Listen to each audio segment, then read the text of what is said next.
in the field, you would just want to hold this down. Okay. It's just a ground pad. You didn't trip anything out of the system, so we automatically know that we're good in that aspect. Where would my indicator be on here? Would that be this guy right here? Here. Or would here on the meter? Yeah, right here on the system. Okay.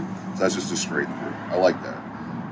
Obviously, leads are rated, systems rated. Go to AC voltage. Hold that for you, that way. With that connected onto the stage 2, you can go line 1 to line 2, but it is in a closed state, optional between ventilated and non, and A, B, and then your utilization is just kind of a roll up to initiation. That shows L1 has power, showing at 209, approximately the 208 in between L1 and L2. You can also alternate between the lines and ground and do the same verification. In our system, 121. Oh, the other one. Oh, yep, you're right. Additional 120. That's appropriate for the back-to-back. And then back to L1, L2, all the way through. What do you think? It's great.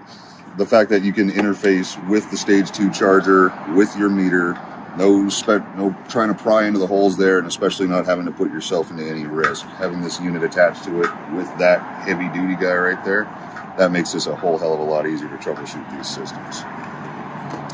So what's sticking out to me right now is that this is the first time that you've used this tool here. It is. And it seemed like you flew through. It is intuitive. The unit itself is. There's only a couple places where your meter leads can actually go, and if you can read one of these, you can read one of these.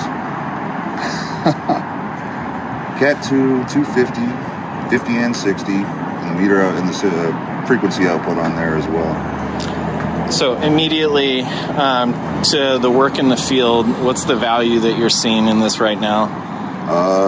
Ease of use and interface. Being able to attach directly to a stage 2 handle and having something that will give you simple on, off, yes, no, optional commands on here with the readout makes it so much easier than the guess and check, hunting breakers, or interacting with the live end of that, or naturally the non-live end of that, trying to figure out what the heck's going on. If you didn't have this type of product, I could not initialize that stage 2 handle, and I wouldn't be able to troubleshoot it this way.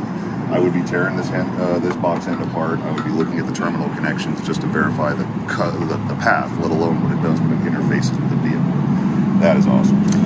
How many stations would you be able to service with this in comparison to the current workflow?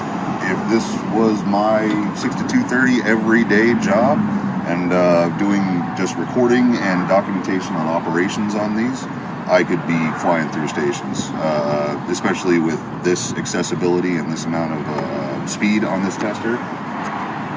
We have 8 here at the Union Hall. I could probably get through these in 20 minutes with documentation with this. It'd take you longer to drive to the next station. You got What would it take you usually without that?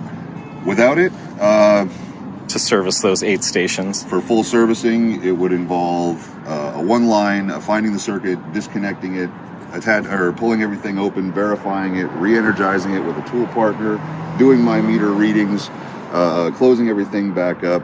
I would be at that per station. 20 minutes per station. So you're talking about, what, 160 minutes there compared to 20? With 2 workers.